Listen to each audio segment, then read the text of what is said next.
This is the National Broadcasting Company.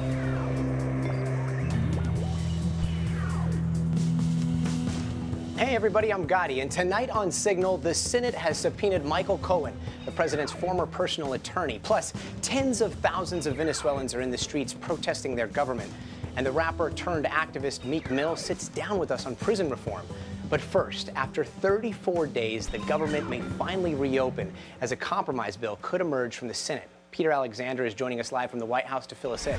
Peter, what's going on? Hey, Gotti, good evening to you. So we're now 5 weeks into the shutdown. Obviously, the impact, as you've witnessed, is significant for more than 800,000 federal workers affected by the shutdown right now. But for the first time in a while, there is at least a little bit of good news. You've got the top Democrat and the top Republican in the Senate, Mitch McConnell and Chuck Schumer, who are finally talking to one another, meeting earlier this evening, trying to hash out some sort of a bipartisan deal that would reopen the government. What's unclear is whether or not that would be a deal that included money for a border wall. Remember, that's what the president has said he wants. Tonight, we spoke to him in the Oval Office.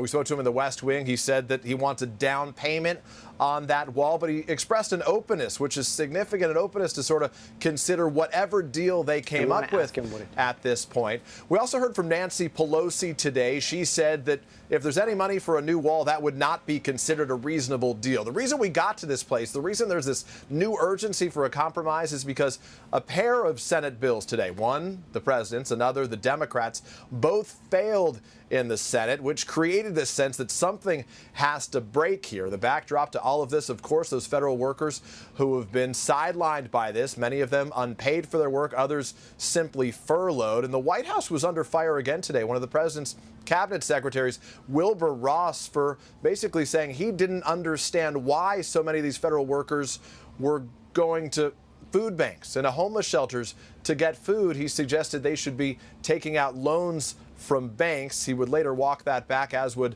the president, but it certainly didn't sit well with a lot of those people who want to be back at work. Gotti? Yeah, Peter, thank you. So even though an end might be in sight, it's still been over a month. We've heard a lot about those hundreds of thousands of people across the country who are being affected. But as the showdown goes on, it's also having some kind of strange side effects. Our friend Leslie Picker over at CNBC tells us how companies like Uber and Lyft got wrapped up in all this. So here's another weird side effect to the government shutdown. Private companies are having a hard time going public. That means companies like Uber, Airbnb, Lyft, that all had plans to do their IPOs this year, now have to put those plans on hold. That's because they need SEC oversight to actually go through that process, and the SEC, as you've probably guessed, is largely closed with the government shutdown. So what's it like for these companies in IPO limbo? Hey, Leslie, how are you? Good. How are you? Good, I'm great. What's it like to feel like you can't really move forward in the process? Has it become a problem with the companies that you speak with? At the current time, what it's done is slowed people down. So if you look last year, there were approximately $10 billion of IPO raised in January. So it certainly, for the first couple of months of the year, is going to slow down plans. I think most people at this point believe this will be relatively short term and things will return towards normal here shortly, but that remains to be seen. So you're saying it's gone from $10 billion to zero year over year? Year to date, that's about right, yes. The longer the shutdown lasts, the bigger the headache it becomes, especially for companies looking to raise that cash to actually fund their business, as well as the investors who want to add those flashy names to their portfolios. Jeremy. Yes. The SEC is not in full operation. What does that mean from an investor's perspective?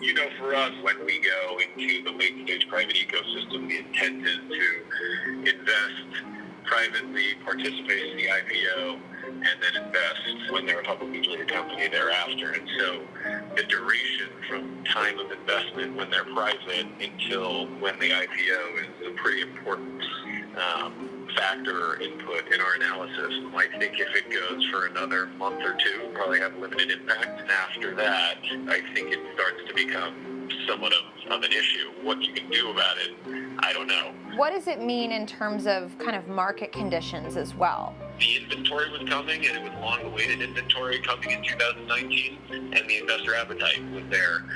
And as you know, it goes in cycles. And so it seemed like At the beginning of 2019, we were really kind of looking at the perfect storm. Can that change? Absolutely, especially the larger guys. There's some pretty lofty and I would say definitive valuation expectations, and so all of that, can kind of come into question in a weaker market. And the thing is, it's not as simple as just reopening the government. If there's a sell-off in the market or volatility creeps in, that could be problematic for a lot of these IPOs who were hoping for decent market conditions to make their debut. Basically, if the stock market sells off, they'll need to accept lower valuations to price their shares, which could mean less cash coming in the door to fund their operations. That's why these companies hope to go public sooner rather than later, because the longer they sit on their hands, the greater the risk that their window for going public closes. Now, there has been so much back and forth about the State of the Union in the last couple of days. Pelosi suggesting it be postponed, then Trump said he was doing it anyway, then she said he wasn't invited to do it at the Capitol, and now the president is saying he's going to wait until after the shutdown is over so he can give the address in the Capitol. But regardless of when it is, all this talk about different locations and timing got us wondering what actually qualifies as the State of the Union address. So we asked NBC's national political correspondent, Steve Kornacki. All right, so instead of just talking about the State of the Union address this year, we're having a debate about what exactly would constitute a State of the Union address. Well, we know that in the history of this country, 200 plus years right now, the definition of, the concept of the State of the Union, it has changed. The Constitution simply says the president has got to keep Congress apprised periodically of the State of the Union. First couple presidents we had actually gave speeches to Congress, annual speeches to Congress. But then, for more than 100 years, starting with Thomas Jefferson, all they did was they took a bunch of papers like this, wrote out a message, sent it over to Congress. That was the State of the Union. Until the 20th century, it was Woodrow Wilson. Woodrow Wilson was the first president who said, you know what, I'm going to revive that old custom of going there, going to the House chamber, delivering the speech myself. And the sort of modern tradition of the State of the Union starts there. The Speaker of the House customarily invites the president, sets a date, January, maybe early February, takes place in the House chamber. It's a joint session of Congress, so the senators are in there too. The president walks in, one side's going to clap every 10 seconds, the other side of the chamber is going to sit on their hands for the entire speech. At some point, the president is going to point to a few random citizens who are sitting up in the balcony, tell their stories. There's a very big ritual that's kind of built up around this. Is anybody really getting much out of this anymore? That question has been raised for a while. We've kept on doing it year after year after year. But now, of course, this impasse between Donald Trump, Nancy Pelosi, the Speaker of the House, maybe it will look different than it's looked for the past 100 years or so, because history shows it doesn't always have to be the same thing. And the president also fired back at the media today over reports that lawmakers and even some of his own advisors are critical of his upcoming summit with North Korea's Kim Jong-un. Trump says that U.S. relations are better than they've been in 4 decades with the Hermit Kingdom. But things might not have improved as much as the president's tweeting. We're bringing in NBC's Carol Lee to break down where we are and what we can expect from the next meeting. First, let's talk about what happened at that historic summit in Singapore. President Trump and Kim Jong-un met on June 12th. And they had a lengthy meeting where they tried to talk about ways in which North Korea could get rid of all of its nuclear weapons. The handshake scene around the world. And the two of them issued a statement where they said that North Korea would agree to complete denuclearization of the Korean Peninsula. People were skeptical about the statement that North Korea would completely denuclearize because they've hid their nuclear program for a number of years. There's no relations between the U.S. and North Korea. And Kim Jong-un hasn't shown any willingness to get rid of his nuclear weapons. President Trump came out of the summit very confident, and the next day he issued a tweet where he said that everyone should sleep well at night, that North Korea was no longer a nuclear threat. So 2 weeks later, NBC News reported on a U.S. intelligence assessment that said North Korea was continuing to produce nuclear fuel at these undisclosed sites. So that kind of threw everything into question, even more so about whether or not North Korea was eventually going to denuclearize. Still, on July 6th, Secretary of State Mike Pompeo, who President Trump had named his point person on talks with North Korea, flew to North Korea to meet with Kim Jong-chol, essentially Kim Jong-un's right-hand man. It's not clear exactly what came out of that meeting, because in the weeks following, things really slowed down and the North Koreans started to not be as responsive to the U.S. With talks not going so well, President Trump then cancels Mike Pompeo's trip to North Korea for a new round of negotiations. And in doing so, he blames China, who has a lot of influence over North Korea and with whom President Trump has gotten into a trade war. About 3 months later, talks between the U.S. and North Korea have essentially stalled, and some experts disclosed that they had found that North Korea was doing a lot of work on its ballistic missile program. As part of their research, they disclosed these satellite images of one of those undisclosed sites. About a month after Kim Jong-un had sent President Trump what was described as a conciliatory message to get talks back on track, President Trump and Secretary Mike Pompeo met with Kim Jong-chol at the White House. Coming out of that meeting, they announced that there would be a second summit in February. But 3 days later, researchers disclose yet another secret missile operating base in North Korea and say that there could be as many as 20 of these undisclosed bases, which throws into question, how is the U.S. going to come to a deal with North Korea if North Korea is continuing to hide all of the different elements of its nuclear program? So what does all this mean for the next summit in February? What we do know is that people around the president and America's allies in the region are very worried that President Trump is going to get into his meeting with Kim Jong-un and essentially give away a lot more than he gets. Here in New York, Jay-Z and Meek Mill are helping launch a new organization aimed at criminal justice reform. After getting out of prison in April, Meek Mill is now pledging to fight for others. And Jay-Z said Meek's story has sparked a match for the nation. He had to work hard. We have to applaud him because every setback, he came out stronger. You know, we're all prisoners to this because until everyone's free, no one's free. NBC's Lester Holt sat down with Meek Mill. I remember you had been hours out of prison. We sat down and talked. You told me you wanted to be a voice for the voiceless. Is that what this is about? Yeah, definitely. I committed my word to some of them people that stood up for me when I was in prison. A lot of people marched and came out in the rain, in the cold for me. And I know they have family members that are affected by the system. You're still on probation. Yeah, I'm on bail and probation right now, basically. It's just kind of confusing to this point. I don't know if I'm on bail for the case I initially court when I was 18 years old, if it's still probation and bail, but yeah. One of the focuses of this foundation is going to be probation, stories like yours. What do people not understand? What should they understand? First, shed light on injustices of the system.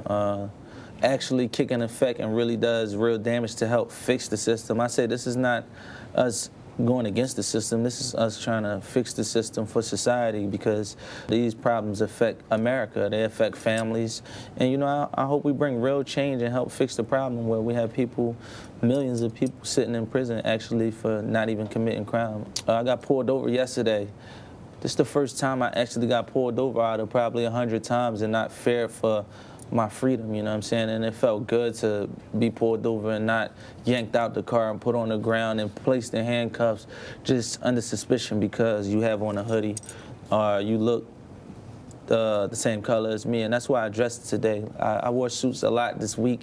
And I actually love wearing suits, but when I'm addressing this issue, I want to look like me. I want to look like the children in the ghettos of America who are smacked with 10, 20 years of probation actually for making a mistake and growing up and joining the cycle and coming in and out of prison. I want to look the same way that they look even on a stage with all them powerful people. You've got billionaires sitting there on the stage, white billionaires who are solidly behind this. Has something changed? Are you encouraged that people now really want to take on this issue? I think just the right people met the right people. You have good souls. It don't matter the color of your skin. I think racism is being addressed at high levels. You have social media where people are addressing racial issues, and you know you have people who are not racist who want to address these things. You sound like a changed man on many levels. I mean, I've been making money for a long time. I've been traveling the world for about 7 to 8 years, and I've been experiencing all walks of life. When you got out, do you remember telling me it's time to retire, the hashtag Free Meek Mill? Yeah. I am going to retire, and I'm like, me, I'm just the face of it. But, you know, my situation was a spark, and I don't care if it was named free anybody. It's for the better. It's what's right, and we doing what we need to do to make change. So, you know, we retired that because Meek Mill should never see a prison cell again. I believe I won't never see a prison cell again. And now on to a few of today's headlines briefly. We're going to get started with the latest on former Trump's lawyer and fixer Michael Cohen, because it looks like he's going to be getting grilled by a Republican-led committee on the Hill. He's now been subpoenaed by the Senate Intelligence Committee to testify in mid-February. Now remember, he was supposed to testify before the House next week, but yesterday he postponed that hearing because of what he said were threats against his family from the president and his lawyers. Trump denies threatening him, saying that Cohen, who was sentenced last month to prison for lying to Congress, was threatened by the truth. Cohen's attorney, Lanny Davis, had a few thoughts about that. And you're saying that you think the words of the president in public would encourage potential vigilante-style violence, or is there something more you're alluding to that was beyond what Donald Trump said in the Fox interview, et cetera, about Cohen's family? Well, first of all, I'm describing the emotional thoughts of a father-in-law from Ukraine who's been here for 45 years and is called out by Rudy Giuliani as having links to organized crime because he's from Ukraine. That's Mr. Trump's lawyer, who has no immunity, and that's witness tampering on its face. Secondly, you have Mr. Trump, President of the United States, calling Michael Cohen a rat. That's a mock term for somebody who tells the truth to the government, and he praises people refusing to cooperate. And the message being sent, at least according to the family members, is fear. And for all of you like, hey, it's 2019, where are our flying cars? Well, guess what? This week we just saw Boeing successfully test an early prototype of its self-piloting plane in Virginia. Small step or giant leap? You decide. That 30-foot plane took off, hovered, and landed. Boeing said this is all a part of an effort to try and cut down on traffic in big cities with safe, low-stress transportation. Meanwhile, there have been a bunch of other companies working on self-driving cars for years, including Waymo, Cruise, Tesla, and Apple. But today, our colleagues at CNBC learned that Apple cut over 200 employees from Project Titan. That's its secretive self-driving vehicle unit. Apple says some of the employees are also moving to other parts of the country to work on things like machine learning and other initiatives. And you can justify living your life in YOLO mode because according to the doomsday clock, we are the closest we've ever been to the world ending. The symbolic clock, run by a group of scientists and scholars, including 15 Nobel laureates, are keeping the clock at 11:58 p.m., the same time they set it to last year. And that's 2 minutes from midnight when the world is supposedly supposed to end. Experts say it's nuclear weapons and climate change that led them to set the clock where they did. And guys, it's Valentine's Day. It's coming up, and we've got some bad news. America's favorite Valentine's Day candy, Sweethearts, you know, those little hearts that you got really stoked about in elementary school, they're not going to be around this year. The company that made the candy went out of business last year, and a new company is going to start making them again, but they're not going to be ready until next Valentine's Day. And those are your headlines briefly. We're going to be right back in 30 seconds. The topics we cover on MSNBC every day, they're driven by big ideas, big themes, huge societal changes. And that's what we talk about on our new podcast. It's called Why Is This Happening? Why Is This Happening with Chris Hayes. New episodes every Tuesday. We are going to start with something different tonight. This is one of those things that you have not been otherwise hearing about in the news, but stick with me. Feed your mind with fresh perspective. Get your favorite MSNBC shows now as podcasts. Right now in Venezuela, the entire country is getting closer and closer to an all-out showdown between the man who says he's the president, Nicolas Maduro, and an opposition leader that says Maduro is a dictator who has driven the country into the ground and whose time is up. It's brought hundreds of thousands of people out into the streets in scenes like this one.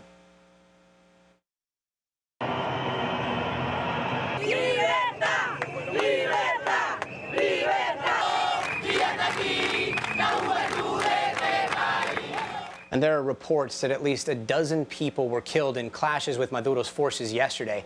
The U.S. jumped right into the middle of all this, with the Trump administration saying the United States sees the opposition leader, a 35-year-old by the name of Juan Guaidó, as the rightful head of Venezuela.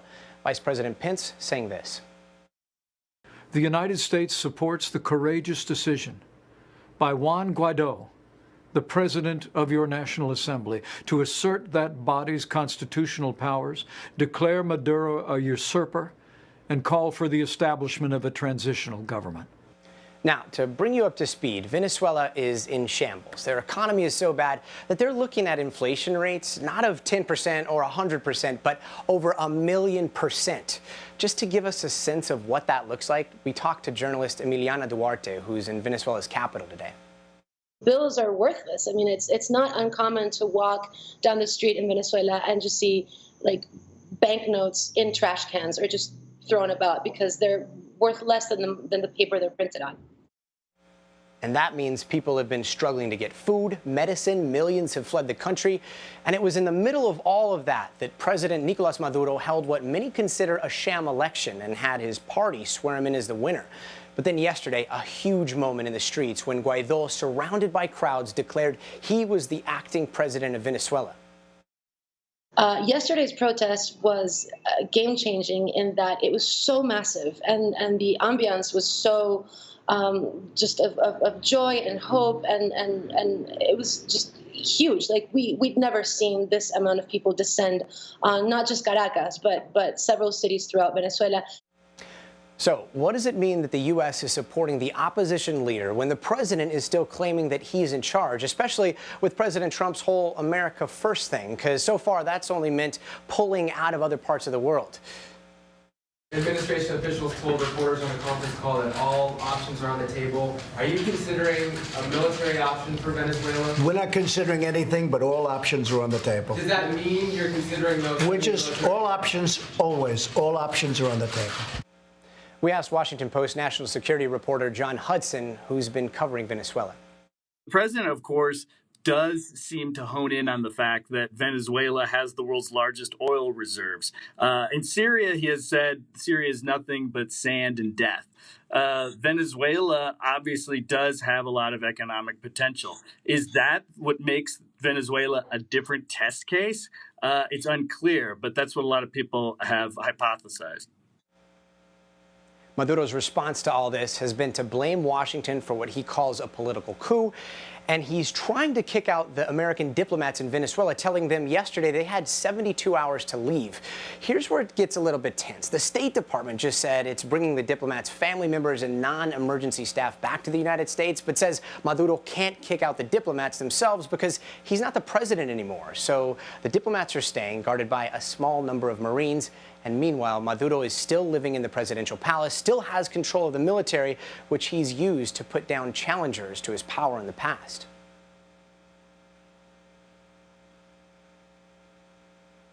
Okay, back to the U.S., where we're now seeing more and more Democrats step into the ring to run for president. And the place most of those candidates go to try to show they're fun and likable is social media. But sometimes those videos seem more cringy than relatable.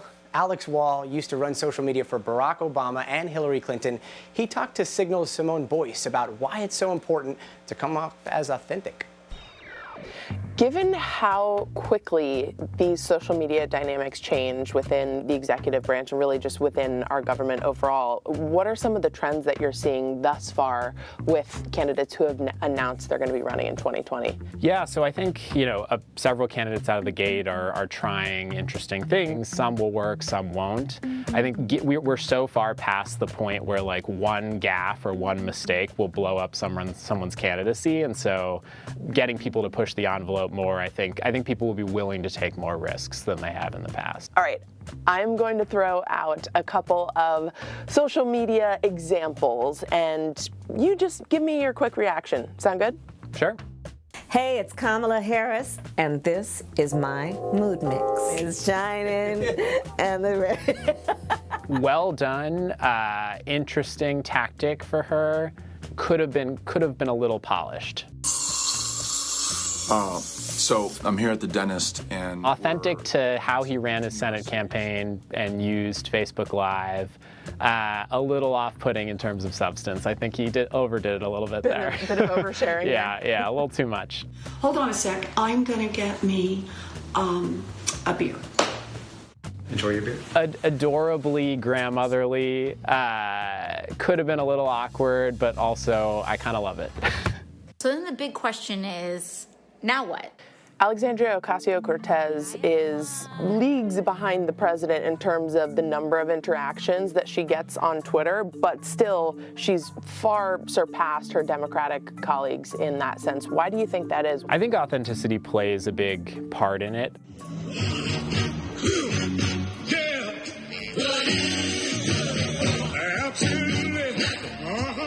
I think for a lot of these senators who were in their 50s, 40s, 60s, if they tried to do that, it wouldn't necessarily work. But you've got a candidate who grew up in an era where, she was using it.